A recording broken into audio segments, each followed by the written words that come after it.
All right, everybody, we are live for this week's episode of the Safely Extreme podcast, where we discuss game design and game dev topics. I'm, of course, Josh Placer from Game Wisdom, and join me, my co-host from Nexus Games, Sharky.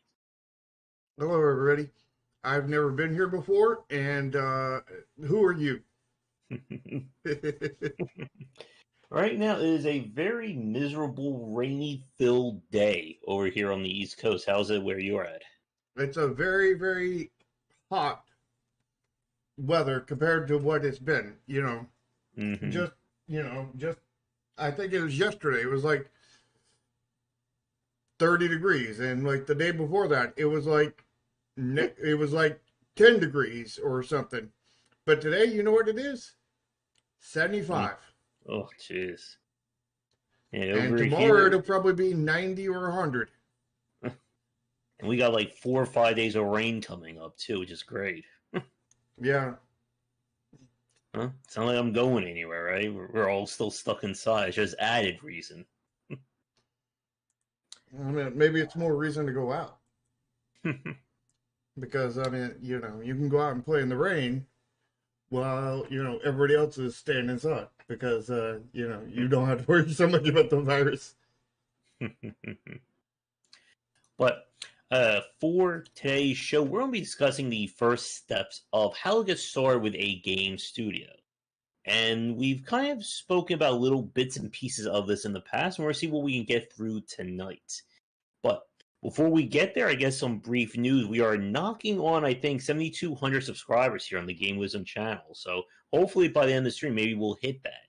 And thank you to everyone who has been subscribing. Work is wrapping up, ideally, on my fourth book. I have, I think, just about like 12 or so days left to get it all done, and about 1.5 chapters left to write. So we're gonna be burning the midnight oil, I guess, for the next few nights, or extra burning the oil to get it done. Yep. And over here on my side, I'm knocking on 50 subscribers. Just dying away. Again, all you gotta do is make a video about how much you hate Sekiro and think Cyberpunk is overrated, and I think you'll get like 500 subscribers like in one night. Probably. But other than that, in terms of industry news that's going on this week, there's supposed to be, or there's rumors going around that Japan Studio, one of Sony's like longest running companies, that they're slowly but surely closing the place down, which is definitely a shame because I know they've been like very like instrumental with a lot of the stuff with Sony over the last like 20 or so years. Yeah, that's not looking good for the studio or for Sony for that matter. Mm-hmm. Yeah. And it sucks when we hear about like long-term companies like that being phased out. Yeah. I care more about the studio than I do about Sony. Yeah. Sony's certainly been burning the candle from like 15 different directions. Mm-hmm. I'm sure what the studio's done, but you know, it can't be any worse than what Sony's done. That's for dang sure. Let's see. Other news this week has been officially announced that Anthem, BioWare's failed attempt at a live service third-person shooter RPG visual Early novel. access. There you go. Has had its post-release content or post-release support officially cut. So the game is being, I guess, left out or going out to greener pastures right now.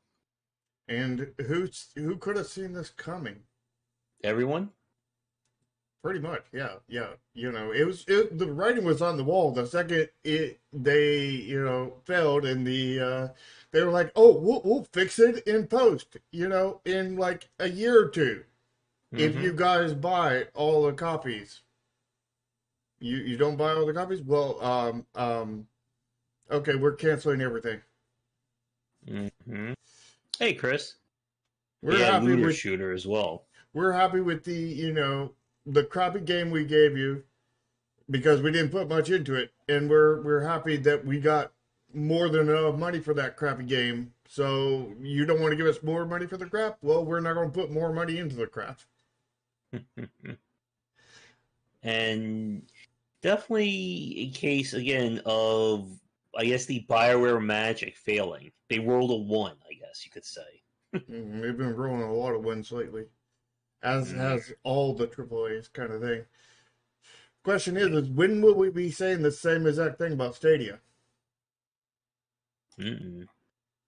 Don't know. Probably very soon, right? I'm suspecting the next 3 months. 3 to 6 months, maybe longer than that. I don't know. But they've already, like several games have already been canceled going there. Google has already said that they're not going to support it going forward. And when's it actually get that official death nail in the coffin is the question. Yeah. There's still like Stadia ads everywhere. Still trying to sell their crap. Their half-baked crap, the same way Anthem did. You never played it. I just heard too many bad things about it to stay far away from Anthem. Let's see. In terms of other like arguably questionable franchise killing news, I know Alien fans are up in a tizzy because the Xenomorph is in Fortnite now. Shark. All you need to there's the other way for your success. Just get a Sharky avatar in Fortnite, and you'll be famous. What if I get like a Neon Continuum avatars in there? Yeah, but remember, you have to put yourself in the game too. I gotta put myself in there. Yeah, remember they want you as the card shark. Oh yeah, yeah, yeah. I thought you Mm. meant in Fortnite.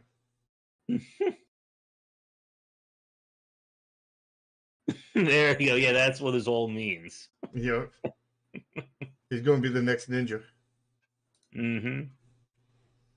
I'll be the ninja of Resident Evil game because I played them all. Now, see, to be a ninja of that, you have to, play it every day, Mm. all day. You gotta have at least a 12-hour stream every day where you play Resident Evil all Oh day. god. Mm-hmm. I only like even play the games that I really, really love 12 hours a day every day at this point. Yeah, No, I did not hear about it, but there have been big announcements. Of course, BlizzCon thing. Did that happen last week or this week? BlizzCon. I've lost track. We've lost all track of time and space here.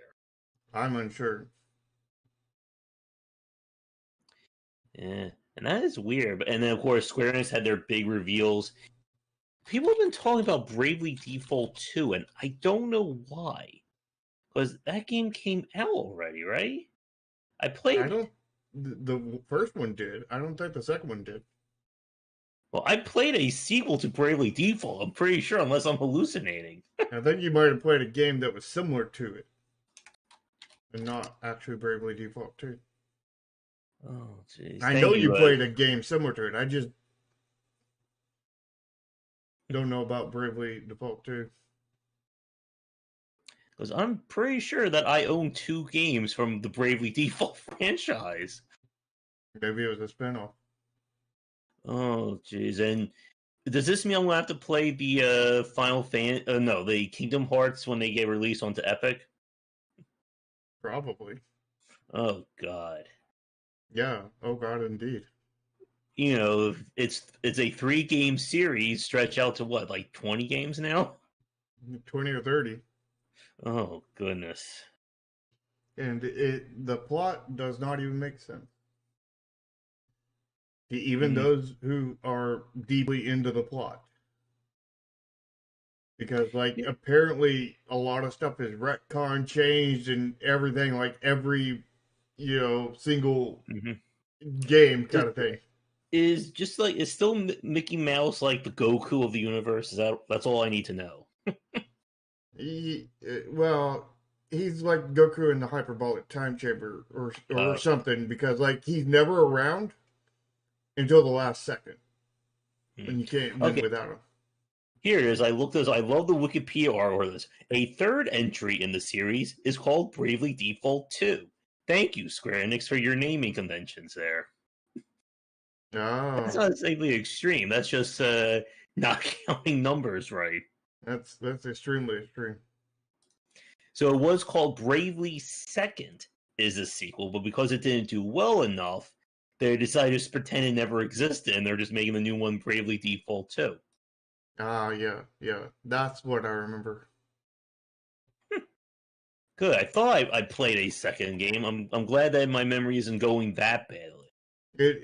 So you did play a spinoff though, technically. Mm-hmm. So there is a Bravely Default too. So it's on the Switch. I'm sure it's what $60 right now to buy it though. Well, if it's on the Switch, yeah. Let's see. Oh yes. Wow. And I completely tuned out until people were talking about this week. Oh, the new Persona game came out as well. Persona 5 Strikers. Which at Well, some point I should go back and try and finish Persona 5. That's only a 2 hour game. and you can't actually finish it on the stream. Mm-hmm. Oh yeah, because Atlas will ban it too. Yeah. And Yeah, BlizzCon is always disappointing, extremely disappointing, even with not Diablo. safely disappointing. No, no, it's always extremely disappointing. It's because like it's BlizzCon. ran by Blizzard. Don't you have a phone? I mean, like anybody with a phone would know that Mm-hmm. because they would have got a text that told you BlizzCon sucks. Don't go to it. And So, Blizzard sucks. It's so they've sad that they announced. didn't used to suck, Mm-hmm. or maybe So the it's sad the other way around. I don't know. Yeah, so the only news that I heard people getting somewhat exciting about is the Diablo 2 remaster, not a remake. They've made that explicitly clear. hmm Eh, And the thing is Diablo 2 was a very awesome game. So like people are going to I buy it. I I I'm actually interested in checking that out because that's one of my favorite games of all times. Although I am not buying a Blizzard game, so if I check it out, You kind of have there's a contradiction there. yeah, I'm definitely not going to buy it. But if I do check it out, it's not going to be paid for. Yeah, I mean, it sounds like it would be interesting. The fact that you can actually play Diablo 2 modern without all the crazy hiccups of the original is certainly going to earn them some money. But again, Blizzard is this is modern day Blizzard, not a past greatness Blizzard. Yeah, I just wonder, you know, Yeah, if probably Alberto. if they're going to really screw up Blizzard Diablo 2. Yeah, because the Warcraft 3 remaster was pretty bad. Yeah. I hear it's not actually Blizzard that's actually working on it, but an actual decent studio. I think it was the developer who did the Tony Hawk I remaster, think it was too. which kind of sucks. I want them to continue doing more remasters. Well, they are doing more remasters. Remasters of Oh, Diablo 2. none Diablo remasters. Yeah. That to be more specific. I'm pretty sure the breaking point was before Diablo 3, but Diablo 3 was a reflection of that breaking point. Mm-hmm. Your backlog is infinite now, Chris. What do I call my backlog now? Lovecraftian. My backlog's pretty Cyclopean pretty backlog. large too. Oh god! And speaking of which, I had like 20 more games from the Fanatical bundles this week too. Yeah, I think I bought like 20 games on there. Of course, I only claimed like one key, and then I put rest of them in the notepad file to, like if I need to give away keys or something, I'll just put it, I'll grab a key from here. Mm-hmm. And, And they, just, I was like, yeah, I'm not putting all 20 of these games in my library because I'm only interested in one. And, the only reason why I got that one is because, number one, the bundle, this quote unquote $300 bundle that, I think the one game is worth more than that entire bundle. And that's only like a $10 game or something, that the whole bundle was like $3 and I had like a 10 or 20% off coupon for it. So like I got it for like, 270 or something, 260, 250, somewhere in there. And mm-hmm. it was it was the other copy of Gymcraft, which I just seen that question as I was answering it. It was a earlier version of Gymcraft, not the latest one that I Yeah. already have, but an earlier version that I do not own. And I was like, yeah, that's worth $3. And I don't care jack about the other like 20 or 30 or 40 games in that quote unquote $300 bundle. And Mm-hmm. that $300 bundle I think was worth about, I don't know, $5.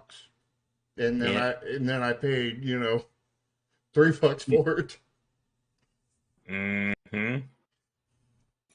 Oh my. But I didn't add the other like, 19 to 39 games to my backlog. That just, that's on I added that to the spreadsheet of games to give away. I did hear about that game, Chris. I have not checked it out. I've heard a few people say it sounded interesting. Yeah, I still need to play Octopath at some point. Mm-hmm. Oh, I did hear, speaking about Square Enix, that it has been leaked that the new Monster Hunter game for the Switch will be going to the PC, I think, in 2022. So I'll probably wait and pick it up there and enjoy all the comforts of a solid state drive to play a Monster Hunter game. Yeah. Well, Chris, why didn't my last game have your attention then? The old word of the day, Chromia. I don't think you. I don't think he knew who you were back then. You good at getting famous in the past. Yeah. Good thing I invented a time machine recently for Neon Continuum for the time travelers to use in that game. So Nice. now I just need to get famous, and then once I get famous, then I travel back in time using that time machine I made, and then I can get famous in the past. There you go. But other than that, I think very quickly to wrap with the BlizzCon news, I know they announced more about Overwatch, and again, like Overwatch just did nothing for me. Yeah, you mean Overwatch 1.5, 1.2? Mm-hmm. Yeah. Mm-hmm. The first one I was slightly interested when it was first coming out, and then I realized it was a first person shooter, and I was like, "Yep, all interest gone." Mm-hmm. But I think with that, let's get to our main topic. And that will be discussing essentially how to get started with forming a game studio. And this, I think, one that this could either be very long or very short, depending upon what we kind of ramble on into. For example, we'll see where things go. Mm-hmm. And what we're discussing is, let's say you've been a hobbyist for X amount of months, X amount of years, you release a few games, and you're now ready to take that step into forming a company. And for some people, this may seem like nothing has really changed. Especially if you've already worked with a few people, you've done a few projects together, etc. Or this could mean a world of difference for you. And the And correct answer is the second one. So if you're fooling yourself into believing the first one, mhm, you're in for a world of hurt. yeah, and this is, I think, where a lot of first-time developers tend to get way in over their heads on. And we've seen this many times in the past, where somebody in high school or college, they immediately go from college to I'm forming my own game company and I'm going to release a game in 2 years. Mm-hmm. And while there are certainly exceptions to this rule, it is so much more complicated and challenging when you are considering building yourself up as a studio as opposed to being a hobbyist slash solo developer. Yeah. And I think the first part of this, what we need to tackle, is based off of a question we got earlier this week. Mm-hmm. And that's if you're releasing a game onto a storefront, should you be a sole proprietor or register a gaming company LLC? Mm-hmm. And the short and great answer on that is it depends. Yeah, But like for good. uh, I was gonna say is like for myself with game wisdom, even though I'm technically calling myself a business or game wisdom is my brand. I still file taxes. I still do everything as a sole proprietor. Like I don't have an LLC or any like trademark when it comes to this. You're a sole Which proprietor. yeah, and that's a building off what Shark was saying. That's another big point about it depends because Mm-hmm. every state has its own laws regarding taxes you pay on property. Whether you file as a business or as an independent, and if you don't do this, guess what? It will come very much back to bite you when it's tax time. Mm-hmm. And so every state, every country, everything has its own laws. So the when you look into this, you have to do research in your area and find out what comes with being a sole proprietor, what comes with being an LLC, what comes with being a corporation, which you probably don't want to do, But what comes with a S corp, which is a corporation it's like a corporation crossed with a LLC. What about a C corp? What Mm. about a a INC? And like there's so many different ones, and they're very very different in every place because like you know the INC here in my state is closer to an LLC in another state, and you know It's and always fun, right, to deal with this stuff. oh yeah, yeah, absolutely. And basically, when you're looking into this, if you are the slightest bit confused, I would consult a lawyer, and I Yep. would consult a lawyer that has or an accountant that has absolutely nothing to gain from the consulting because I've consulted lawyers in the past that were with the company that I was signing up through, and Oh, there's they no told me, conflict of interest there, right? yeah, they told me some absolutely screwed up stuff, and I'm now paying probably 5 grand because of that. Hmm. You know, And I think we should also elaborate and say check with a lawyer is probably the default answer to a lot of the questions and topics we're going to be discussing in our show today. yeah. But let me give you an idea of what a LLC or sole proprietor would be. Hmm. This is, of course, going to be very different in every state, but, we're going to kind of do some roundabout generalizations and some specific stuff about my state, kind of thing. So, since I only have experience doing it in my state. Um, so when you have a sole proprietor, that means generally, it means whatever income your company makes goes onto your social security number, and it counts as job income. And if you're working in a team, this can get rather hairy because now you're having, you're basically unless you have a way to file taxes differently, and you may, depending on your state, but by default, you would be paying taxes on everybody's income all rolled into one, and the your income, the company's income, and the income that you pay your people. And then it'll be retaxed when you pay your people, and then retaxed because they received that money, and then retaxed when they go to spend that money, and retaxed when you go to spend that money. So it's this extra layer of taxes that could completely screw you over, but it could not, depending on what state and country you're in, kind of thing. You know, Hmm. um, when you're talking about registering an LLC or an INC or any of these other things, basically that gives you for protection to a point to where if something happens, they can't sue you in general. They can sue your company, but they can't sue you. Meaning that if you got $1 million sitting in the bank account and your company only has like $10 kind of thing, the only thing they can go after is that $10.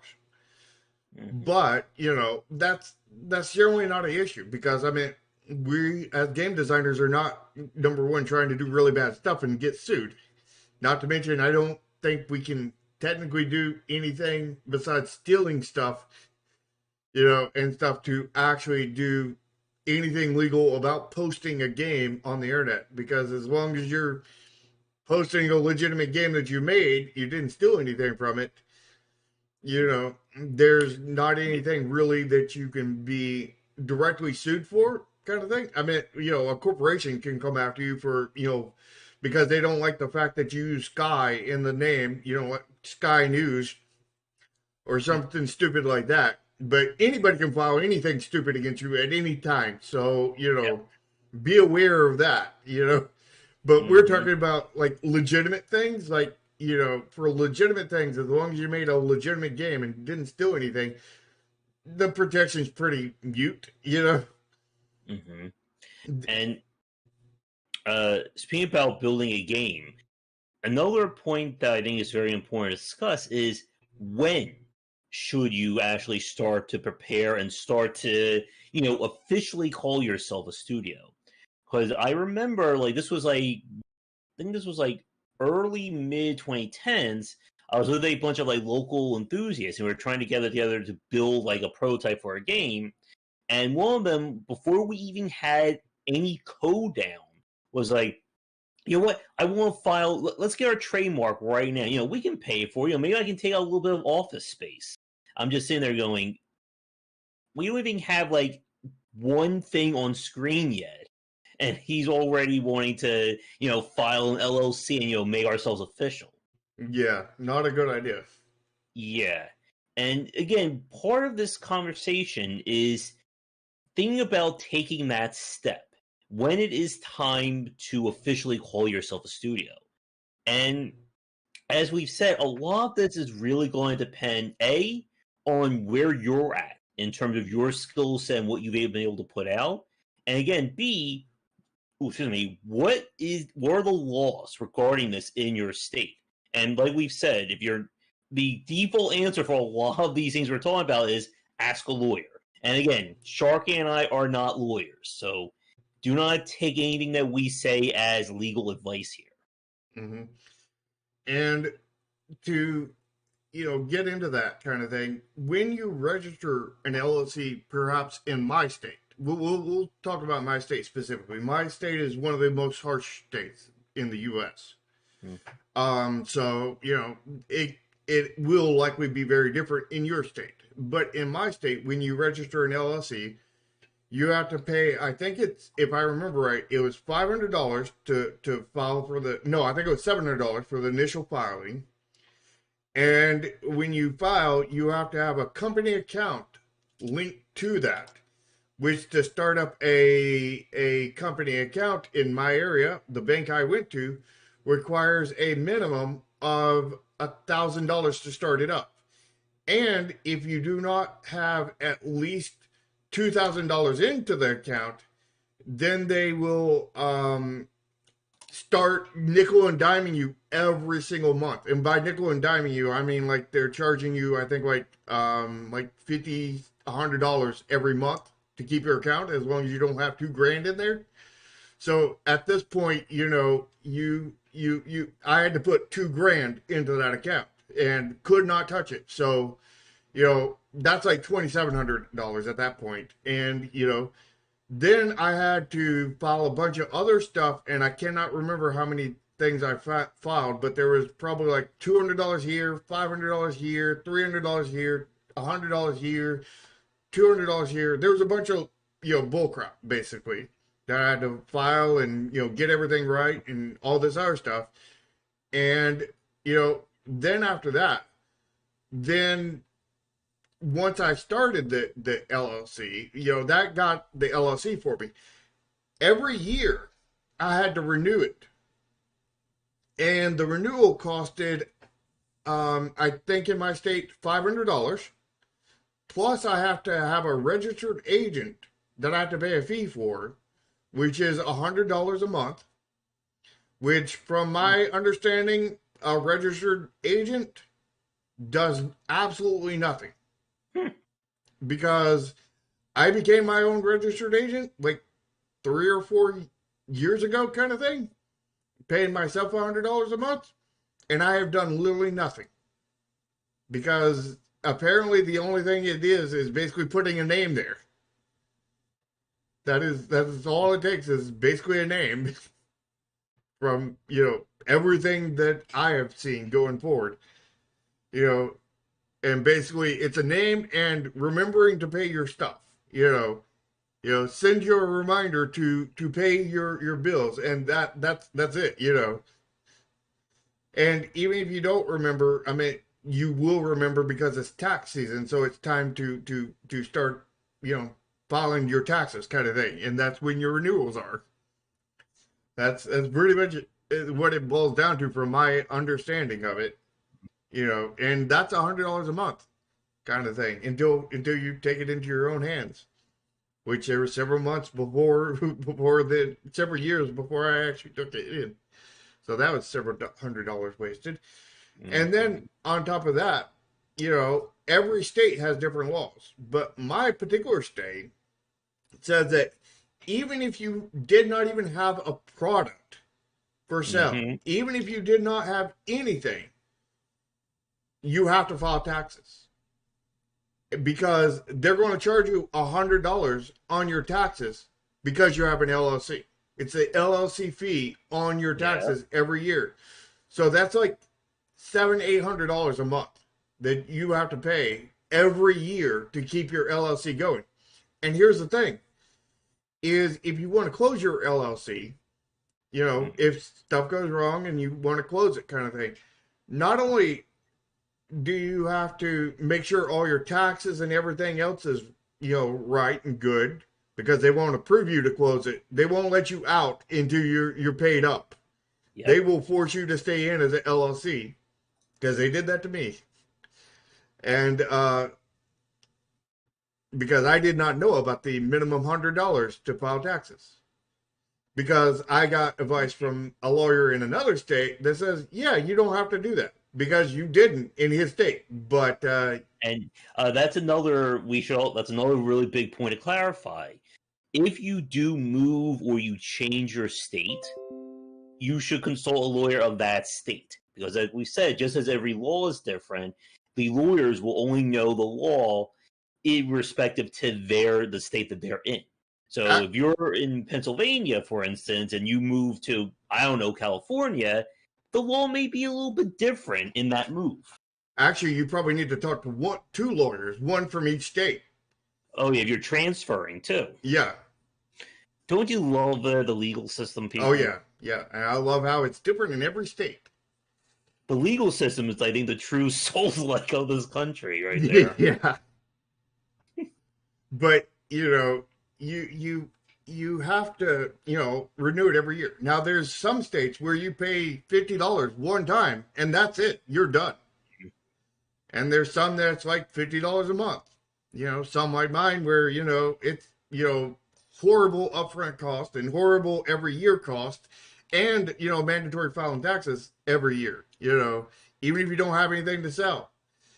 And, it's, it's just this horrible minefield that you will have to navigate. And you will pretty much need a lawyer or an accountant in dealing with this, because unless you are a lawyer or accountant, I would highly suggest having one on your side if you're going to LLC or do anything that's not a sole proprietor. And even if you're a sole proprietor, I would still suggest at least talking to one time, one or the other. I think an accountant and a lawyer would be pretty much the same value in this kind of conversation. But but again, go with one that does not have anything attached to it. Don't talk to a lawyer at a lawyer that's going to register your LLC. You talk to a lawyer at another state. You or another not another state, another place in your state, because you don't want any conflict of interest, because where conflict of interest happens, that's when you get screwed, because that's when I got screwed when Mm-hmm. I was talking to a lawyer with the company that I was forming the LLC with. Mm-hmm. And I think getting back to what we were saying a minute ago about how they're going to charge you regardless if you have a product or not, I think that's a good point, again, to kind of talk about when should you establish yourself as an official studio. Again, when we say official studio, hold on one second, we don't just mean you're calling yourself, I don't know, Game Nexus Games. Maker Extreme, and getting business cards printed out. We mean, as we've said, establishing yourself as an official company. And this is, I think, another very hard point for a lot of people, because some will just assume, okay, I have a game idea, let me start a company. Or somebody else will say, yeah, I made a few game projects, nothing ever sold. Let's take that step into the big league. So, I guess for you, Shark, when do you what do you think is like the big point somebody should be thinking about when they say, okay, let's make this official? Well, it depends, as Of usual. course. That's But the other standard example or a standard answer. Consult a lawyer, and it depends. That's all. That just answers all the questions people ask us for today's episode. pretty much. So just get ready to just talk to a lawyer. It depends, and we'll just copy and paste that every time somebody asks a question. There we go.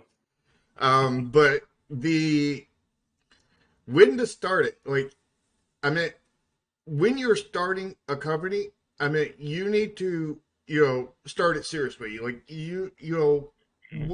before you have an idea, before you actually start working on the game, if you're not if you're not doing a solo developer, which is not a good idea. We've talked about that before, but And like, again, when we say solo, we don't mean you work on the game by yourself and then you contract out the game to 20 different temporary people. mhm. Yeah, we're talking about solo as in you're the only person who ever works on the game, Mm-hmm. which is not available.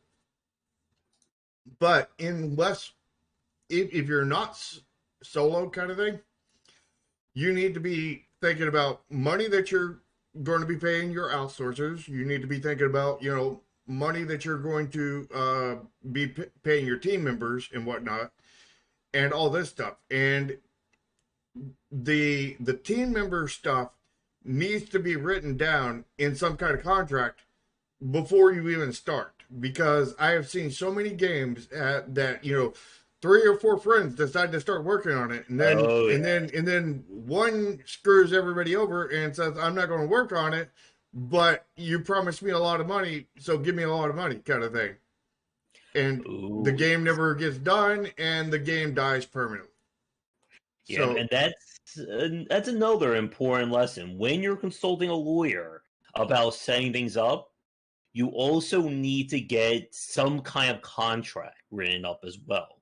Especially again, if you are working with a group of people and there is money involved, which most likely that's going to be about what 100% of the case for a lot of these companies. yeah. So basically, you want to get something set up right away. Basically, if you're working with team members, if you're not working with team members and you're just going to outsource stuff, you can skip that. You will still need, some kind of written agreement that you will give your contractors and whatnot, which, would be advisable to get from a lawyer. But they do have templates and stuff on the internet. But, again, do that at your own risk. Mm-hmm. The official advice would be consult a lawyer, kind of thing. But you need to get that stuff with teammates, that are going to be with you. You need to get that settled right at the beginning before there is one line of code, before there is anything, before there's even a Yep. game idea. And I know somebody watching this right now will be thinking to themselves, but we're friends, why do we need anything legally binding? We all love each other and, we won't run into any problems. Again, as we've said, as we've seen many times over, money changes things for good and for ill. And as a if you and again, when we talk about this about starting a studio and become official, a lot of that is going to be about protecting yourself. And that's what this is for. Because you don't want anything to, completely wreck a game, especially when it can be solved before anything gets out of hand. And contracts like this, it protects you and also protects the people you're working with. Because if you do anything bad, they can use that contract against you just as you can use it against them. Mm-hmm. And you really need to get a lawyer in on that, because like you need protections for if they screw you over. If they Oh, screw you yes. over, then you get to kick them out. They get no benefits, and they may have to, pay you crap, kind of thing. And they lose their ownership over, anything they did as well. Yeah. Oh yes, and like we said, like we should just have like a neon banner on this thing that just says "Consult a lawyer." That should just be like plastered on our stream today. A neon continuum banner. Yeah, exactly. The word of the day. And The what do you think about Chris's question about one-time outsource work? Well, it doesn't matter. Outsourcing is outsourcing, whether it's one time or continual.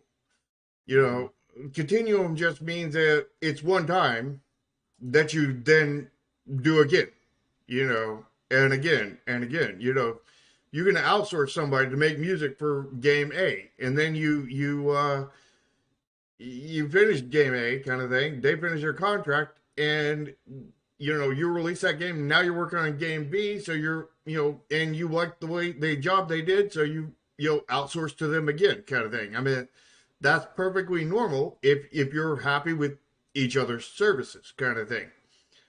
But the difference is outsourcing is very much different from a teammate, because a teammate means that they are going to be working with you closely. They aren't going to have one specific job. They may have one specific job, but that won't be their only job, kind of thing. Mm-hmm. Their job may be make music, but they're also going to be in with the music doesn't say their music is we need to implement that into code. Well, maybe they will go into the engine and implement the music into the engine, kind of thing. Maybe they'll come up with the ideas and the design for the music, kind of thing. Maybe the whole they'll be there won't be any plans for the music, and you'll just be like, here, make the music, and then they'll go to it. Where versus a outsourced work where it's like, I want, heavy metal music made for this section. I want, heavy metal music made for this section. I want heavy metal music that is, very sympathetic on this one, and all this other stuff. And for this part, and you need to be, as specific as you can with the outsourcer and a list of things. Where a teammate is working with you hourly or off of a contract, not a contract. Well, I mean, there will be a contract, but it'll be like what do you call it when they're paid once a month? Not salaried. Yeah, it is salary. Okay. So they would be like salary work, if not hourly. Probably salary, meaning that they work whatever hours they put in, and they get the same amount of pay every month, whether they work 20 hours or 3,000, which in the case when you're working for a AAA, it's at least 8,000, because they'll get you under salary and crunch the hell out of you. But the thing is there's a very big difference there, because anyone on salary pay is a teammate. Kind of thing, or normal hourly, kind of thing. Not saying that, outsourcers can't do hourly, but, generally what they do is they say, well, this job is going to take me X amount of hours, so I'll charge X amount, my rate and times. That's it. Yeah. And then that's the hard number. Or maybe it's a varied number based off of that, like a quote from like a contractor. When a contractor comes out to your house and says, you want to get, a siding put on your house, kind of thing, and the contractor will give you an estimate, and that estimate will be, we'll charge you, $20,000, and down at the bottom it'll say that it'll be within 10% of this. So if it's cheap, less. Yeah. It could be, 10% less, or it could be 10% more. And even if it costs them, once you sign that and everything, they're bound by the contract. If it costs them $40,000 to do it, they can still only charge you the $20,000 plus the 10%, which would be what, $22,000? So they just lost $18,000 off of that, which most contractors don't go off of that kind of thing. They don't do the 10%. Most of them just do the hard number kind of thing. You can also do, hard numbers based off of, task. Like a popular one is we'll pay X amount of dollars per image that you do as an artist, or X amount of dollars per song, kind of thing. And we need X amount of songs or X amount of images, kind of thing. Yeah. And about like pay and ownership, that's another very big point. Because for a lot of studios that start, especially if it's, 2 or 3 really close people, they may decide, how ownership of a company gets divvied out. Mm-hmm. Is somebody just the CEO and they have full shares? Is it, instead of paying you a wage, we're just going to give you, 20% or 30% ownership over it? And again, as with what we were saying for the last 50 minutes, it depends, and ask a lawyer about this. Yep. And it gets a lot more complicated having teammates from the begin, especially from the beginning, or just Mm-hmm. period. It gets a lot more complicated, Oh, yeah. but that complication in the end is worth it if you have a solid teammate, because Mm-hmm. that is one thing you don't have to worry about basically ever again. Just pay out regularly, and you get good work constantly. And it's arguable that that when you're actually paying real money, you know, Mm-hmm. um, that the salary pay would be cheaper. Yeah. But again, it depends. But you don't have to ask a lawyer on that one. Mm-hmm. And yeah, and that is a major advantage because again, if you're dealing with like a freelancer or somebody who's temporary, they may say, "Oh, well, I just got a full time job. I can't work on it," or I'm a little busy this month. Can I delay it? Yeah, If I've they never are had that told to me no, ever. if they are salaried or a part of your studio, then it's beholden to them to say, "Well, if I don't work on this, I'm not getting paid at all." Hmm. And not only that, but if they do decide to try and screw you, it will hurt them so much more than it would hurt you, especially if they sign a contract and they agree to your terms. Hmm. And Yeah, of thank you, Chris. course, you would need a contract and terms for your outsourcers too, preferably. Hmm. Again, you don't have to do this. This is not a have to thing. This is a if you want to be safe, and generally you want to be safe. And I have not been as safe as I should be, to be honest. You've been more extreme. Yeah, I've kept it Safeway stream because I've done these roundabout contracts, but they're all just things in writing on Discord with a screenshot of it. You know what I mean? Mm-hmm. So it's things in writing. All the basic terms are there. You do X, I pay X. And here's what needs to be done, kind of thing. And then there needs to be clauses where if they disagree, if they renege from it, they have to pay, they're fined or whatever, they lose rights to all their stuff, all that kind of stuff, that I have not included. But I probably should, honestly, and I probably should Mm-hmm. also have it officially as a contract, because that would probably put me in a lot better state. Uh-oh. Are you still there, sir? Yes. Can you hear me? Test, test. Uh-oh.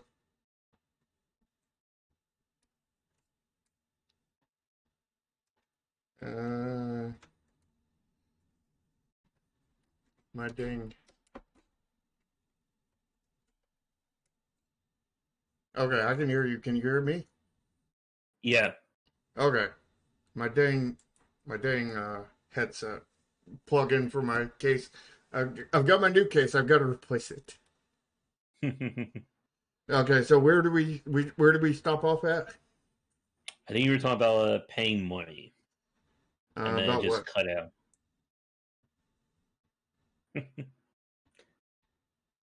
Oh, are you still there? Yeah, I'm still here. Okay. Paying money about what though? On what? About I think regarding either doing it as a contract or as a salary.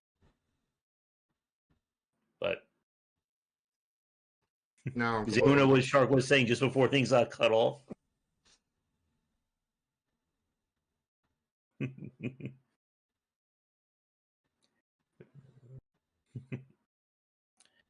But you need to.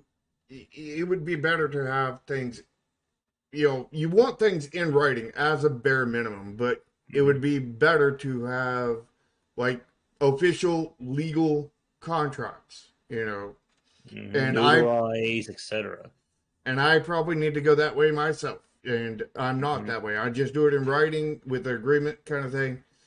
And it's honestly caused me a lot of problems, you know, still, even with that. So, Mm-hmm. you know, I need to take a lesson from this and get official, you know, legal contracts. Or at least legal looking contracts at the bare minimum. Yep. And yeah, you want blood pack too. That's the extra step, but consult a lawyer on that one. Yeah, and it depends. Mm-hmm. So I think getting back to kind of like the origin of your studio, think about the advantages versus just still working on your own. Like we've said, if you have no real intention of doing game design as a full-time job or wanting to, earn a living off of it, then a lot of what we're talking about is probably not going to be warranted. There are a lot of smaller and very, very, independent developers out there who they just make a game, in their spare time. They may do a fan game. They're not really thinking about this as a business. You're not going to sell anything. There's never Exactly. going to be a price on that game. And when you have no price on a game, then you're not a company. You're a Yeah. hobbyist. And when you're a Mm-hmm. hobbyist, none of this matters. Yep. You have the free and clear route of doing nothing. You don't need no Mm-hmm. contracts. You don't need no anything. You don't need Yeah. anything. And conversely, you don't need to worry about paying people. You don't need to worry about salaries and insurance and filing your taxes like this. And yeah, that is an option. Again, there are a lot of people out there who treat game dev as just the spare thing they do in their time when they're not working or they're not doing what they really want to do. Yep. And And the difference the where you cross that line is the second you put a price tag on the game. The second mm-hmm. you put a price tag on that game, everything that we've talked about matters. Yep, and again, that's where, and there's another topic we can easily segue into about the whole idea of art versus a product. But again, if you're selling your games for $0 or you're just giving it away, then yeah, it's art. You're not really thinking about things as a product point of view. But Mm-hmm. as Shark just said, whether it is $100, 99 cents, a penny, the second you are charging people to experience your content, it's a product. And it's going to be treated, reviewed, and criticized as such. Mm-hmm. Whether you like it or not, as well. Yep. And You you can't probably won't. say, yeah, you can't just say, you can't criticize my game. This is art. It's my $60 art project. Oh, you could say that, and people will absolutely tear into you, and you will, you know, you will come out the other side of a blender or a tree shredder kind of thing. Mm-hmm. You know, so here's a hint for you: don't put any limbs near or into the tree shredder. I don't think it depends would work as an answer to this one. No, talking to a lawyer might Mm-hmm. or a PR person. Unless the lawyer is working with the wood chipper, then you may be in trouble there. Yeah, that'd be a conflict of interest. There you go. And again, you want to form a company or officially form yourself as a studio, A, when you have, all the legal details in check. B, when you have people. Like, you don't want to be forming a studio and then going, okay, who's going to work for me? It's good that you have, some trusted people on hand. And C, you need to be thinking about a product. And that's another big point about the difference between a hobbyist and going into full production. When you're a hobbyist, you can spend all the time in the world working on your project. If it succeeds, great. If it fails, who cares? It's just you and your time. But when you become a company and you have people working with you and you have taxes to pay and overhead, yeah, spending 8 months on something that doesn't pan out is not a good way to earn an income. Yeah, and you don't necessarily have to have a team starting out. Mm-hmm. And sometimes it's better not to have, because the fact is if you have a team from the beginning, then you need that contract from the beginning to work with all the salary pay and all this other stuff. You know, I mean, I myself right now am the only one on the team. You know what I mean? Mm-hmm. I have somebody who used to be on the team is no longer on the team, but I'm the only one on the team, which makes me a solo developer in some people's eyes. Mm-hmm. Like the guy that made that Ninja Gaiden game, the solo developer with like 500 names in the credits. But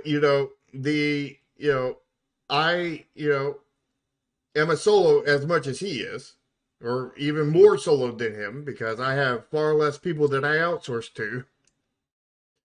But I outsource to people, and since I am the only team member, I don't have any need for a contract between team members. Mm-hmm. Because I mean, like it would be a contract between me, myself, and I. And if I disappoint myself, I'm going to punish myself far more than any contract could ever do. Which one of yourselves is the troublemaker? Me. Mm-hmm. Mm-hmm. Yeah. And yeah, as we've said, you can do a lot, starting out just by yourself, especially if you're trying to like figure things out where you want to go as a company. But eventually, especially when you're ready to kind of step up in the big leagues, you need to have your ducks in a row, in a matter of speaking. And by big leagues, we mean charging more than free for your game. Mm-hmm. And that includes microtransactions. That includes everything. The only thing that does not include is donations through like Itch. Or But Patreon and stuff like that. yeah, but it could. Well, actually, it could if you're doing Patreon, depending. Yeah, and oh yeah, that's another point, because this is something I learned about Patreon, because I also have to file my taxes. That Patreon considers like up to a certain amount of donations as simply donations or charity, and that is not taxable. I Mm-hmm. think, and again, if you should look this up yourself. I should probably look this up as well. I think it's like $1,000. 20,000 or something like this, like $15,000 or $20,000. If you make that amount or more through Patreon, it is considered taxable wages at that point Is that per year? per year. Yeah. Because I did, when I had a lot of donations come in last year, I had to double check that in terms of how much I made, and I didn't. I think I still came in under that amount. Yeah. It was all that drug money from God, wasn't it? Exactly, and And the waffle money too. and the all the $1 donations and $1.03 donations from Mojo. Mm-hmm. All those pennies added up. Yeah. Yep, and to Juan's point, yep, and that again, we could probably spend a good cast or half a cast talking about how to vet people who you're trying to work with. Mm-hmm. And I'm still learning that myself, because Yeah. like I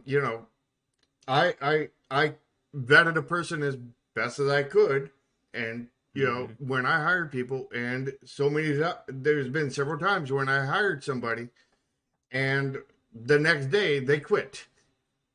Yeah. There has been And so many people that I've vetted and everything, And several months later, they still have not done anything. Mm-hmm. And the issue is that in you technically, unless you have somebody else with you, kind of thing, there's no way to basically 100% vet anybody, because you Mm-hmm. can't vet somebody on programming skills if you're not a programmer yourself. You can't vet somebody on art skills if you're not an artist yourself. You can't. Yeah. So basically, you need to either be everything or have everything already to be able to get anything. So, like, truly vetted. So, Mm-hmm. like, that pretty much screws it over pretty much everybody. Yeah. And again, this is where we get very cynical. That you can be the best of friends on Monday and completely hate each other and never want to speak to you ever again by Wednesday. Or maybe even by Tuesday. Monday evening. Yeah. And the thing is that often happens when money is involved, Yep. because money is the number one way to ruin a friendship. Mm-hmm. Because there there are so many people that ruin friendships over money, because, like, Mm-hmm. and it doesn't you don't even have to be in a company with each other. you Yeah. know Ask somebody to borrow $20. Just from the act of asking them, you may not be friends anymore. How dare you ask me for money? Mm-hmm. Yeah. And this is why part of this point about being in a business is about being very, very clear and explicit that it is a business. That if I say that you do this job and I give you $200, I'm giving you $200. I'm not giving you 500. I'm not giving you 100. I am giving you $200 for this. Mm-hmm. And conversely, if you agree that you are going to make, I don't know, 4 custom backgrounds for my game or anything like that, you need to deliver on 4 custom backgrounds. It doesn't matter if you got pulled away from a job or your family's bothering you and you couldn't get it done. When you're in a business, you have to agree to the terms of your contract. Mm-hmm. And there's something else that you have to worry about as Mm-hmm. the one issuing the contracts, kind of thing. And this depends on state to state. It depends on a lot of things. But oftentimes, if somebody disobeys their part of the contract, you still have to pay them. Because you have to follow your part of the contract, even though they're not following their part of the contract, unless you have a contract that says that you don't have to do that, kind of thing, Yeah, you which don't have a may not be clause in there. legal depending on where you're at. Which, so, like, even if, like, they may not do the job and you may have to pay them anyway. And then what you have to do is basically sue them for breaking the contract, kind of thing, to get your money, to have a chance of getting your money back. And you have to pay for the lawsuit and everything else. You have to pay all the court costs and whatnot, and you could potentially get that money back too, maybe. But the thing is if you don't pay them, then they can turn around and sue you, and Mm-hmm. and you will be liable for not only paying them but their court costs and everything, and they still don't have to do that work. Mm-hmm. So you can get royally screwed in doing this. So be prepared. Even if you have a contract and everything, you're still going to have to be able and willing to sue somebody for not following through with their contract. Yep. And again, like what we're talking about, we're not saying that the same former company, everyone's going to try and screw you and steal your money. But But a lot of people will have that motive. and again, all everything that we've said over the course of today, the ultimate goal is providing protection for yourself. Mm-hmm. Mm. And game jams are interesting, but part of this is also the long term factor. And there's definitely, I know there have been talks and such about the psychology of mentally, committing to a 1 year, 3 year, however many year long project, and the amount of stress and strain put on you. The thing about doing game jams is if you want to make that into a commercial product, if it's really, really good, then you have to you have to get a contract with them. And fact is if they aren't willing to go on a contract, then you can't do that because they own Yeah. part of the rights of that game. And Oh yes. you can't make that game. You have to make another game on your own with another team. And if you dare, and again, if you use any bit of their code in your new game, you're also liable for that as well. It doesn't even have to be code. Like if you work with like 7 people kind of thing, and you have a coder, a couple artists, a musician, all this other stuff, and the musician is the one not willing to sign the contract. Not only you still can't make that game. You can't make that game without that, with different music. You can't make that game at all.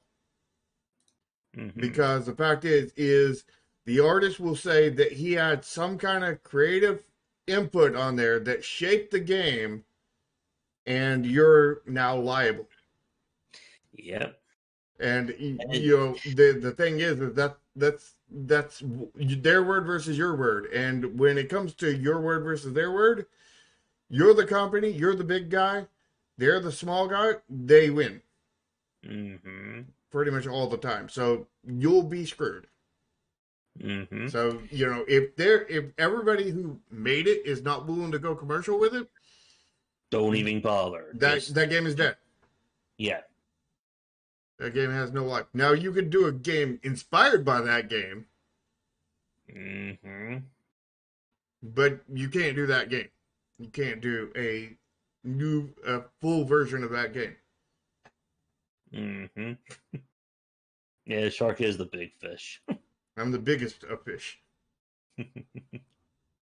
And again, for if there's any students watching this right now, or enthusiasts, watching this recorded, we are coming off, very cynical, very depressing, I think, for this discussion. And again, a lot of that is just the reality of what it means to make a game. I talk about this in my presentation I give at libraries and schools, that it's not a magical time making a video game. You have to be doing the research about what is going to actually entail with this, or you could end up easily losing out big.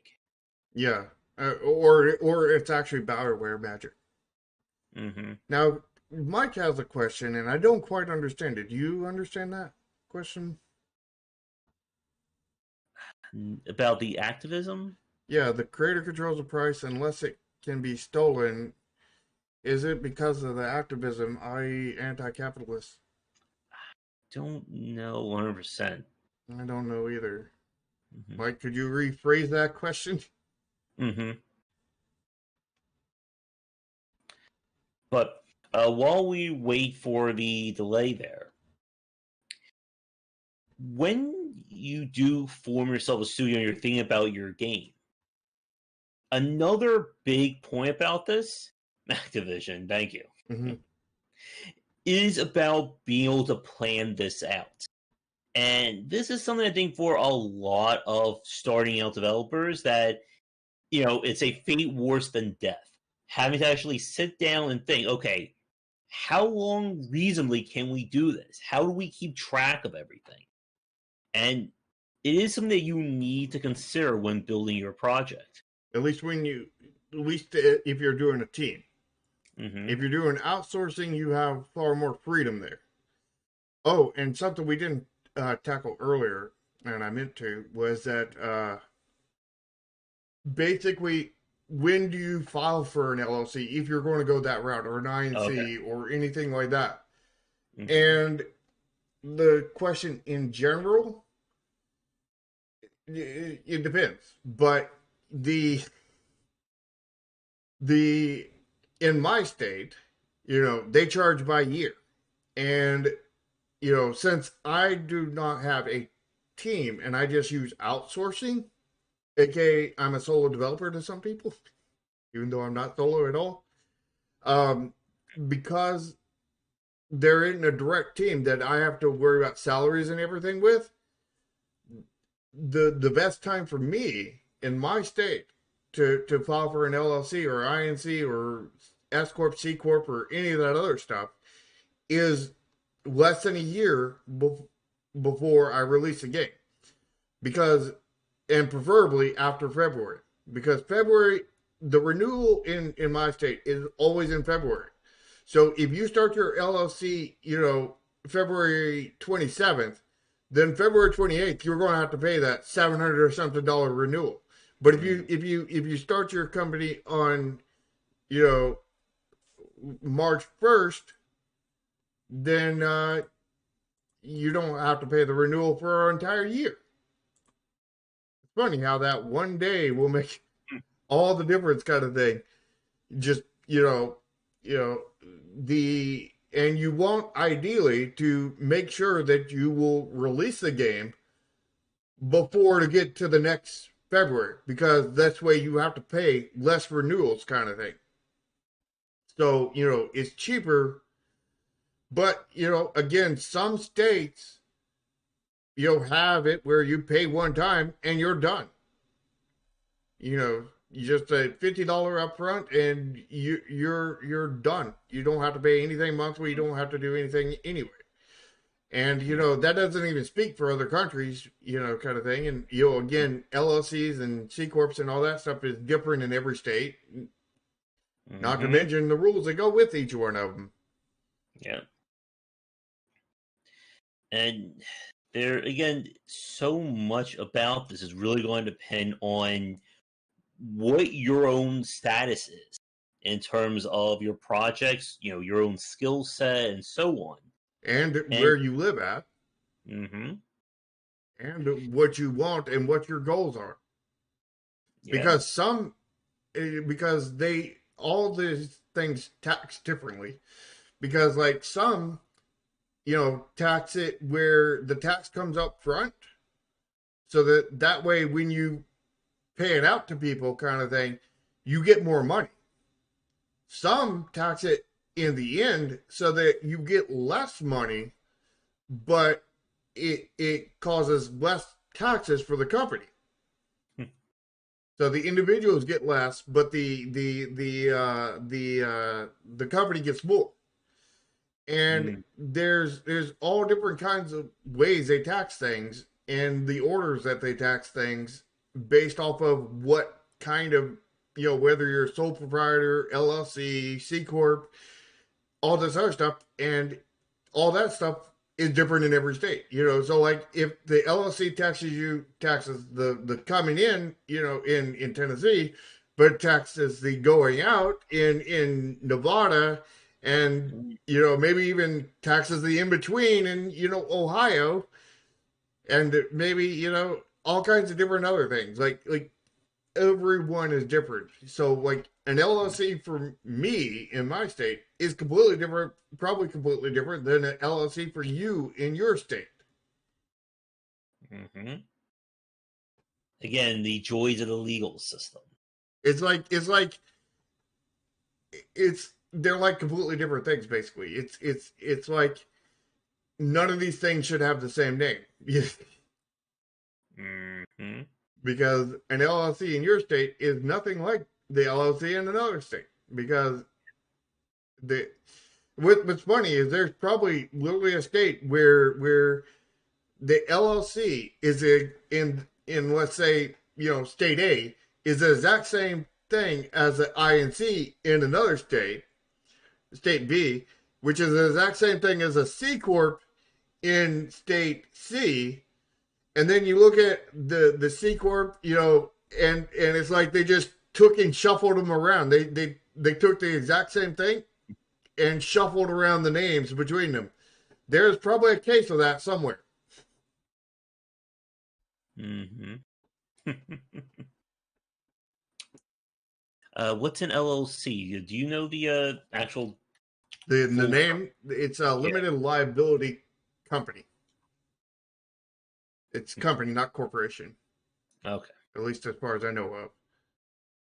Corporation would be you would be like a C corp or S corp or something like that.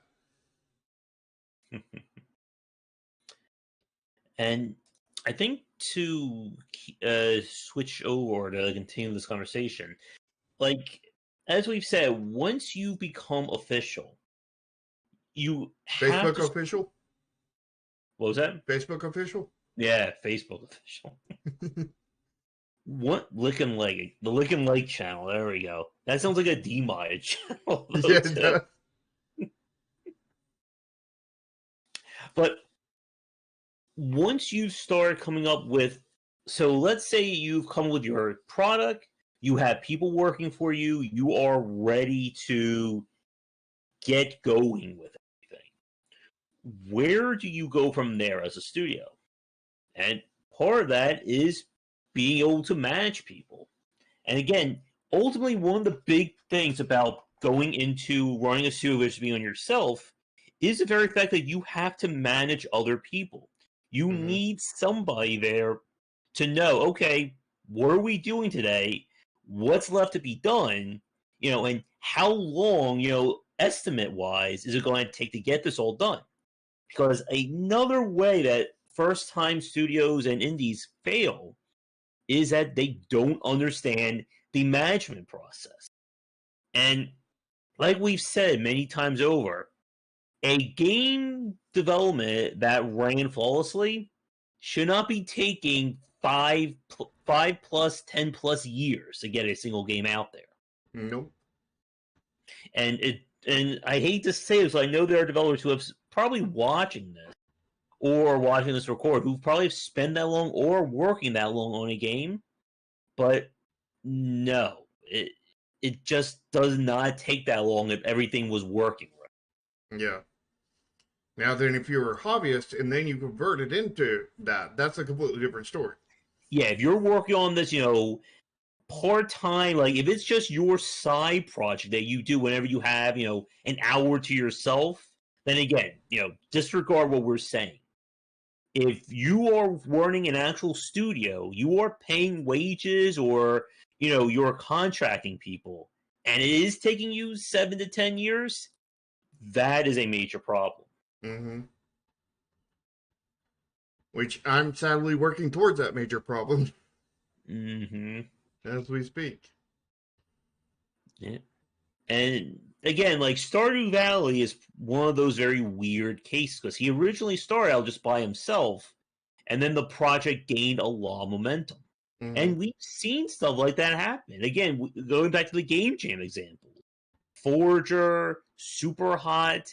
And I know there's other examples out there of games that, it all started out just some crazy idea that then it just so happened people really wanted to play that. And now let's do it for real.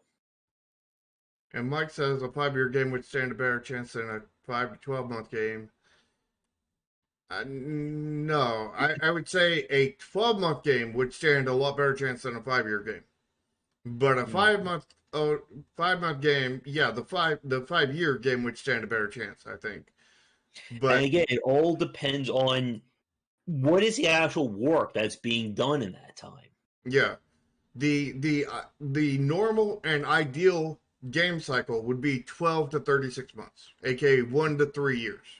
Yeah. So 12 months is right there at the bottom of that ideal time. And I think we should also clarify, we're not including AAA in this discussion.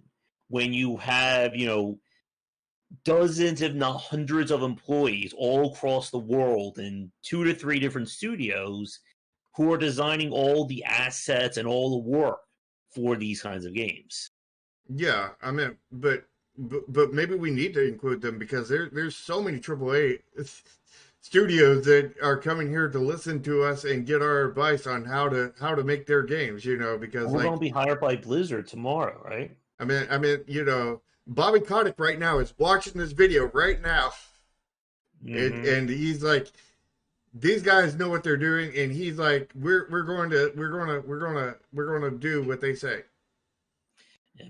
And well, my voice is dying. 1 second. And I think to Mike's point, that's another very important thing to discuss, that success is different for every studio. And that is a very big thing to consider. That Mm-hmm. if you're making a game and it sells 500 copies, that may be more than enough to keep you running for another year or two. For somebody else, 500 copies means nothing. It could have sold, every one of those 500 copies could have sold and everyone loved your game. You're still going out of business.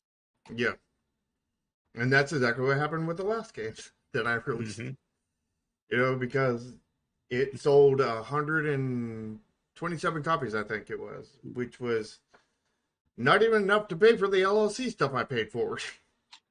Which was over $5,000, and that was I think 1,400 gross, which means that Steam actually only paid me $700. So $700 with $5,000 worth of LLC cost and 3 years worth of development. That doesn't calculate out. That does not compute if they were. Um, and yeah, I mean that almost shut down my studio. I mean, it technically did shut down my studio, but because I am so stubborn and nothing can stop me until something can. I broke out my shark powers, went ultra instinct, and said, "We're making the next damn game."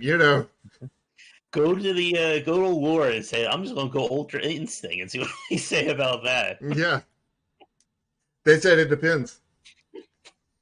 Thank you. I don't remember, Pony. This was like 8 years ago. But yeah. I meant like my studio unofficially shut its doors when the last game failed.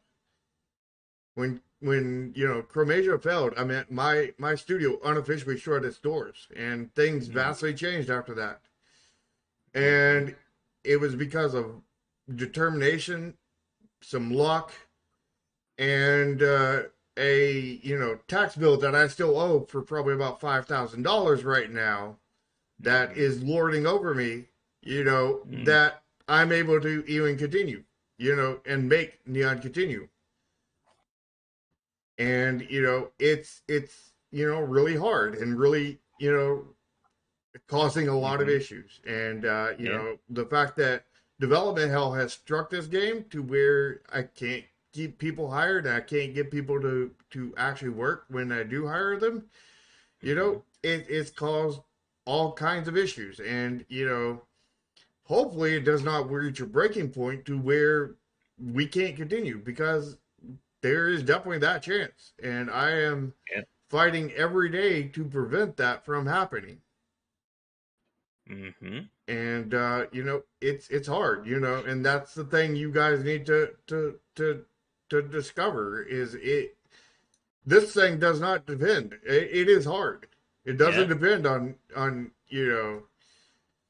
It's going to be hard. Even if you get lucky, it's going to be hard. Even if you get horribly unlucky, it's going to be harder than hard. It's going to be super hard. It's going to be masochist hard. And that's kind of where I'm at now. I wish I just had Josh's masochism so I would actually enjoy this masochism. But since I'm not a masochist, it is really, really horrible. Josh would be like a pig in a pig pen with my troubles. With his masochism. But I'm trying to think if there's anything else. Again, in terms of running your studio or matching it, like we've said, and this is something that kind of is a connection to a lot of our previous talks, that you need people who can do the day-to-day stuff. We're talking, running the project, doing social media, the PR angle, and you will be needing somebody to balance your books as well. Yeah. And And I would Again, suggest hire an accountant, hmm you know, like a permanent accountant. That doesn't mean you pay them every month or anything like that, but you pay them once a year. You go to them once a year and they manage your books. And you still manage your books before that point, but you just do the simple stuff, just keeping receipts, keeping all this stuff. You just turn it all into them at the end of the year, and they do your taxes and all this other stuff because that's really really valuable. And that would also be the person who would be really good to help you with your LLC stuff and whatnot. But you don't want to do that when they have a conflict of interest. So like, but when they don't have a conflict of interest, then you can do it. Like if you're paying them for the taxes and you're not going to go to them to get the LLC kind of thing, and you're just going to go to them to get advice on it, then they don't have a conflict of interest, because they don't have anything writing on you saying yay or nay to do an LLC, because you're not going to be paying them to do the LLC. thank you for the suggestion there, Chris.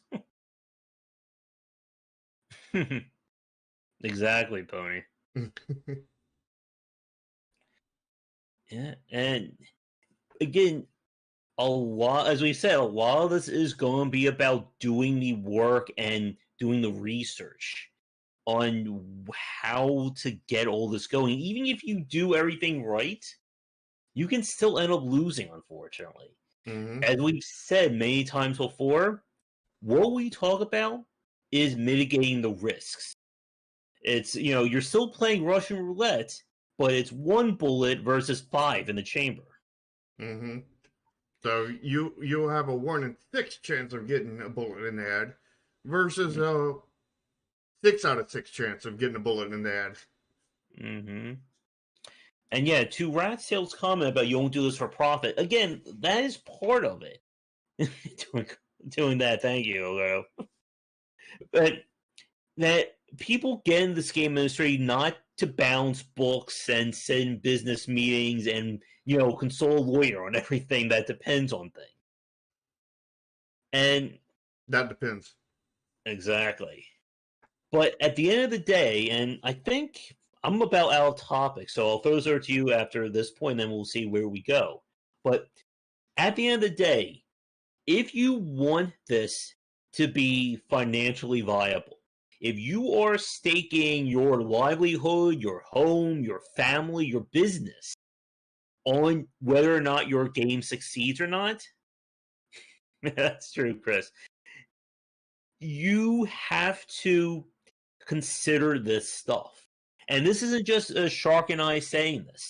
I have spoken to developers like Jeff Vogue, um, oh no, I can't believe I forget his name, Jake Burgett, Cliff Harris, that like together they probably have like 30 to 50 years of experience making games and being in this industry. They have survived longer than a lot of other studios.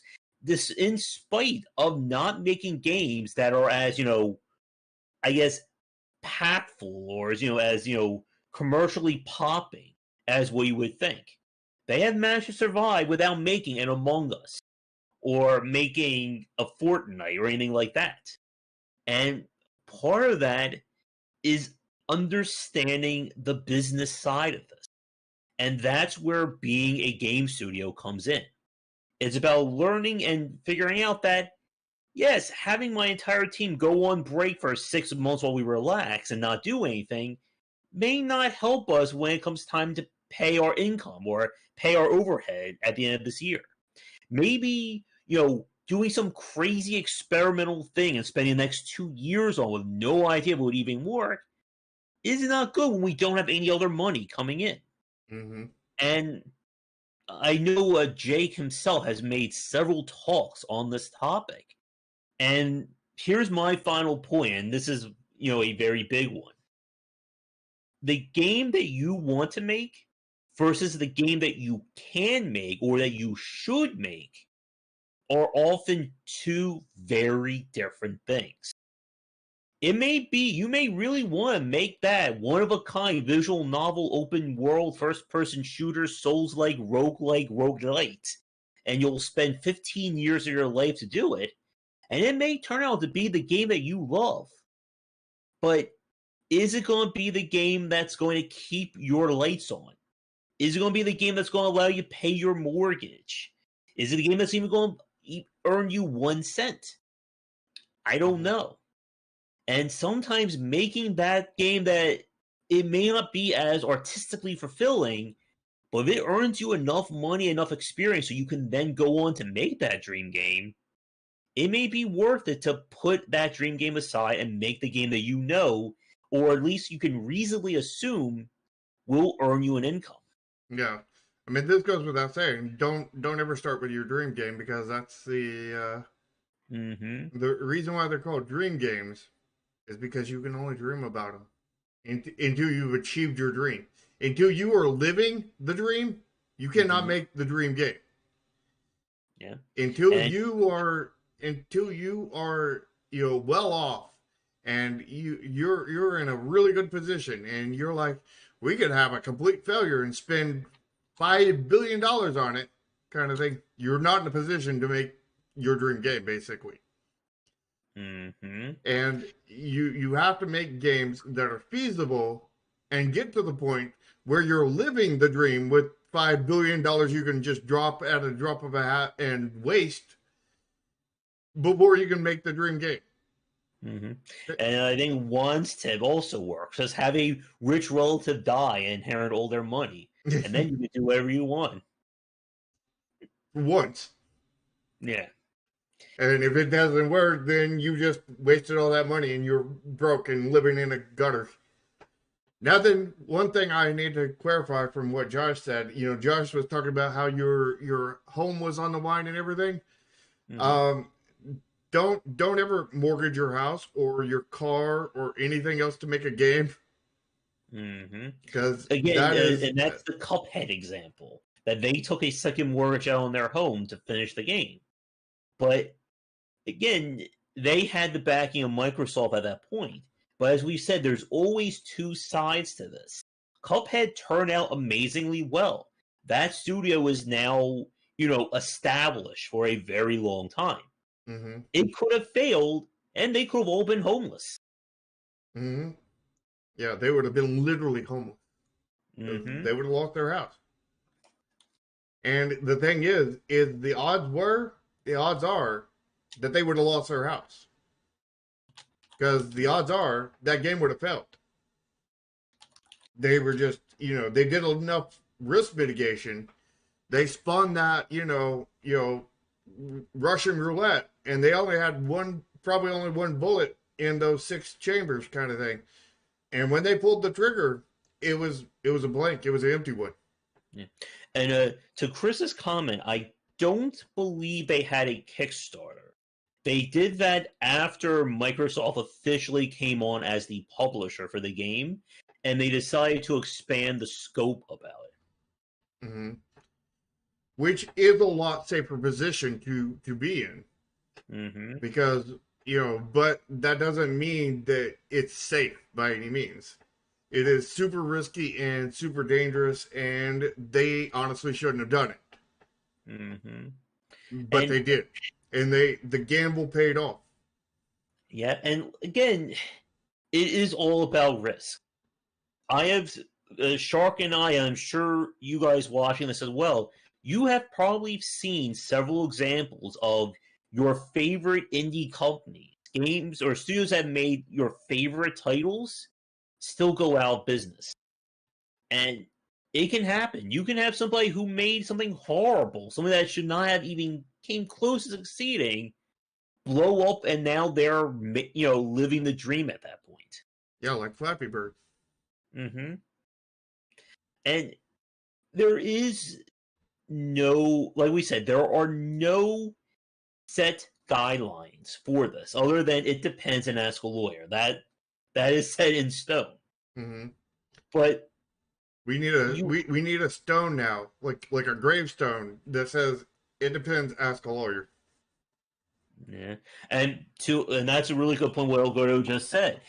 For a lot of people who don't think about this as a studio, as a business, they will often fail, even if they had that one-hit wonder. Mm-hmm. And again, I I hate to sound so depressing, but I have seen this, and I've made a lot of posts about this. That if a developer gets lucky with a game, either A, they don't know why the game succeeded and failed, and they're going to have no amount of skill to understand in their next game, or B, they're going to just YOLO it, going, you know what, our last game did well.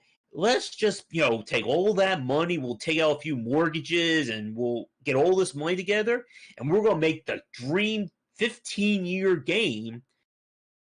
And then it fails, and all that goodwill and clout goes out the window. Mm-hmm. The thing about the normal in the indie scene kind of thing is all the successful game developers that are established now, Mm-hmm. they failed really hard. They failed on the first game. They probably failed on their second. They probably failed on Oh, the the fifth or third. sixth? Yeah, and it could have been the sixth, the 15th, the second. It could have been the 200th when they finally succeeded, kind of thing. And and then after that point, they succeed on pretty much every game after that. Yep. Scott Cawthorn of Five Nights at Freddy's. He was making games for about 20 years. And all of them were failures because you didn't hear about them. I didn't hear about them. And then he had Five Nights at Freddy's in 2014. And now, Every game, every game since then has been a success. And part of that, there's two reasons behind that. Part of that is that you've actually learned from your mistakes and you know what to do now. Mm-hmm. And part of it is because once you're famous, kind of thing, it's a lot easier to keep on being famous. It's like it's like moving a giant boulder. Once it's rolling, it's not only hard to stop it. It it Mm-hmm. it's hard to get going, kind of thing. And this is, I think, another big point because this is something a lot of people need to understand. Taking advice from established indie developers is not often the best way to go because what worked a year ago, 5 years ago, 10 years ago is no longer relevant. Mm-hmm. And the reason why I say that is they've told me this. Again, I spoke with Rami Ishmael about this. And he flat out said that if he would have made Nuclear Throne or a few of his other games today, he would be out of business. He wouldn't have a company because nobody would be buying a game like that in 2021 or 2020 when I did it. Yep. And a lot of people use Minecraft as, the sole example. Minecraft had shitty graphics, so my game can too. Dwarf Fortress, too. Yep. Because those games succeeded long, long ago before there was any standards for graphics. In the indie space, anyway. There are standards for graphics in the AAA space, but there was not standards for graphics in the indie space. The indie space was all about getting something new at that point and different and not AAA. And the fact is nobody cares about not AAA generally now. They're either into the indie space or they're into the AAA space or they're into both, kind of thing. But the fact is those that are into the AAA, the indie space, or into both, are looking for quality and aesthetics and everything, which is not what they were looking for many years ago. Mm-hmm. And things have changed. The marketplace is completely different, and the old knowledge does not apply anymore. That doesn't mean that old developers cannot have some of the new knowledge, kind of thing, because it depends, as usual, if they've kept up with it. Mm-hmm. And sadly, you can't ask a lawyer if they kept up with it. Yeah. And again, you need to be able to consider this seriously. And why, when we see studios and the studios that have succeeded, it's not about treating this as high stakes corporate business, wearing suits all day and signing contracts. It's about understanding that at the end of the day, if they aren't bringing as much money as they're putting out, they're going to run out of money and go out of business. Mm-hmm. And why companies like Clay, Kit Fox, there's another one I'm blanking on that's really popular. Devolver we could throw in as well. That you can certainly do experimental, crazy game ideas and stuff like that if you do the research and know that there is a market for it. Supergiant, I think, would be another really good one as well. Mm-hmm. That it's not a case of failing because your idea is too out there, but failing because you didn't understand what the market is. And like this is what I talk about in my horror book. Horror games still sell, but AAA developers expect them to sell Call of Duty numbers, and they put Call of Duty amount of money into them, and that's not where that market lies. If you want, again, with Five Nights at Freddy's, like that series did well for Scott. Did it pull Minecraft, Factorio, or Call of Duty numbers? Hell no. It certainly did not. Did you have that kind of budget in it, though? No, definitely not. And that's why we say that success is different. But at the end of the day, ultimately the goal of being in a game studio is to be able to keep running a game studio. Keep your lights on, Exactly. And to do that, that means, you need to not necessarily invest the least amount of money, but you need to, not spend more money than what you think the game can possibly make. And you need to have realistic expectations on what the game can potentially make. You don't want to spend, $5 million on making an Avenger game because there's no way that is going to make $5 million. Mm-hmm. And likewise, if you make some crazy experimental game and let's say you only need 40 copies of the game to succeed, well, you are going to have a much greater shot at earning an income compared to needing 2,000. Or again, I still am like bonkers about why EA said this, that they expected Dead Space 3 to make 5 million copies in 1 year. And to put that in perspective, Resident Evil 4, the most successful RE game, made 10 million over 16 years. Mm-hmm. And I think that's all I have to say, because I'm going to start going around circles. So any points that you want to discuss, Shark? Well, if you're going around in circles, I have to tell you one thing. Mm-hmm. It depends, and ask a lawyer. Mm-hmm. Yeah. But, the risk is something you definitely have to worry about, because you have to worry about how much you're putting in to how much you're going to potentially get out, kind of thing.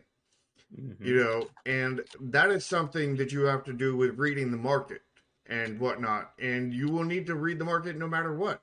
And you need to investigate and do your research into stuff, And, that is going to cause all kinds of things to change in your game.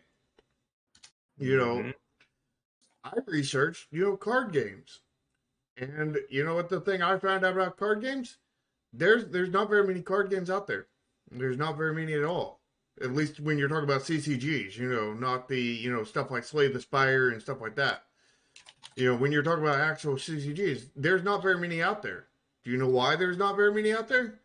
Because they require, large fan bases, at least large enough to keep you, making a set every 3 months kind of thing, because they expect a set every 3 months, basically. You need the large fan base to keep that money rolling in, which means that you basically need it to be free to play so you can have that large fan base. And that means you need to monetize in such a way that that large fan base, the percentage of them that actually pay, is enough to actually support you going forward with the three, the month 3 month sets kind of thing. And therefore you need to, and then you need to think about their expectations. All of those free to play CCGs have amazing graphics. All of those free to play CCGs have extremely polished things, especially the card packs slash loot boxes if you're referring to Hearthstone. If you're, card packs if you're referring to the Magic the Gathering ones. And, you have to look at that and realize that if I do not have extremely polished things, if I do not have if it's not free to play, if I do not have a model that will be able to get enough percentage of money out of people, if I do not have the an absurd amount of polish when people open the card packs or loot boxes, depending on which one you put in your game, or preferably not loot boxes, if I do not have the amount of polish all the way throughout the game, then what is going to happen to me is I'm not going to be able to achieve that fan base, and I'm going to fail, kind of thing. And the thing is knowing that, I went in there and be like, we have to have all these things, because if we don't have all these things, then the writing is on the wall already. It's already considered a failure. We have to have these things or else we fail. But even if we have all these things, we may still fail, but we have to have these for any chance. Look at the MMO market as well. There aren't as many MMOs today as there were 20 years ago, because one, you have mobile games and free-to-play games that have kind of taken up that market, and two, you have World of Warcraft. And you know why a lot of companies didn't survive? Because they couldn't compete with World of Warcraft, and they expected World of Warcraft numbers without any of the amount of work, time, and content that goes into it. And like to Shark's point about Neon Continuum, if you're making a CCG today and you aren't even like half or even 3/4 of the same level of quality of life and UI UX design as Hearthstone or Gwent, you might as well just stop making it, because that is what people expect as the bare minimum. And they don't care if you're indie or if you're AAA. Yeah. And the thing is most CCGs are made by AAAs, which means that I am literally a shark, in the sharky waters, with all the, with all the sharks, and, I have to, step up as the biggest shark and to be able to make it out of this alive. Yeah. And to Chris' point, that's what we said. The market 20 years ago is not the same as the market today. And if you don't do your research, and that's, again, a whole nother topic to discuss, if you're not researching the genre that you're working in, you are putting 8 bullets in a 6-bullet, 6-chamber gun there. And the thing is, see, I didn't want to enter those waters, you know what I mean? Because those are very, very dangerous waters. Very, very dangerous waters. They're the the almost guaranteed failure waters kind of thing. Yeah. And they're the AAA waters. And I'm at as a very, very next to nothing budget, small, tiny, insignificant indie kind of thing, I am way over my head. That said, I have done every preparation, everything that I can to do this, because I decided long ago that this was going to be the game we were going to make, and this is what we're going to have to do in order to have any chance at success. And the thing is with our budget so low, it's still a very high budget kind of thing. Mm-hmm. Very high to meet anyway. You know, depending on where you're at in the field, this is either absolutely nothing or a lot of money, or Yep. because like to a Mm-hmm. lot of hobbyists and a lot of very starting out game developers, $5,000 does not sound like it sounds like a all the money kind of thing. And to those who are deeply involved in this space, $5,000 sounds like you haven't even started. You don't Mm-hmm. even have a concept yet. Yeah. And that's kind of where we're at. And it's absurdly low budget, absurdly low. And I've pulled out one miracle after another to be able to even get anything at that price rate. And the fact is the main reason why I was able to get it at such low price rate is because I'm doing a lot of the stuff myself, Mm-hmm. and I am outsourcing for a lot of things and finding people who are willing to work for relatively low money kind of thing. But I have designed the game to be low scope in order to where it's a very minimum amount of work for them, meaning that it's not like I'm asking for like a $500,000 job and only paying them, $1,000 for it. I've optimized the game design in such a way that it's like I get, $400,000 worth of quality, but it only cost like $2,000 or $3,000 worth of work, and I convinced somebody to do it for $1,000. But I do need to get running. We are at 2 hours, so I think we'll wrap things up here for tonight. But yeah, again, a lot of this can easily segue into future topics and talks here. Mm-hmm. So, with that said, we're going to end things for our show this week. Thank you to everybody who's been watching this live or recorded. We will be back next Sunday around 4:30 ET. And if you want to catch our show reviewing indie game store pages in the inquiries, that is Thursdays at 3:30. I'll be back for our regular game streams. If you'd like to follow us, I am on Twitter at GWBicer. And Shark? I have one last point. Mm-hmm. Would $5,000, which is an insane a lot of money for some people, and nothing for other people, to make a game. Would that be Mm-hmm. safely extreme? Maybe. It It depends. ask a lawyer. Mm-hmm. So yeah, you can follow me on my YouTube channel, Nexus Games LLC. You can also come join my Discord where you can see all the neon continuums and continue to see the neons, and get to attend the dev chats where we show off all kinds of new stuff, which will be this coming Saturday on the 6th at 2 p.m. Central Time. And which is like an hour before this stream started, hour and a half because of Josh being late. But that's normal for Josh. But you can also follow me on Twitter. All of this stuff. There's all kinds of links down in the description. You can go smash the lick button and lick the smash buttons and all that stuff. All the links to every platform that basically Josh and I are on are in the description of both Josh's and I video.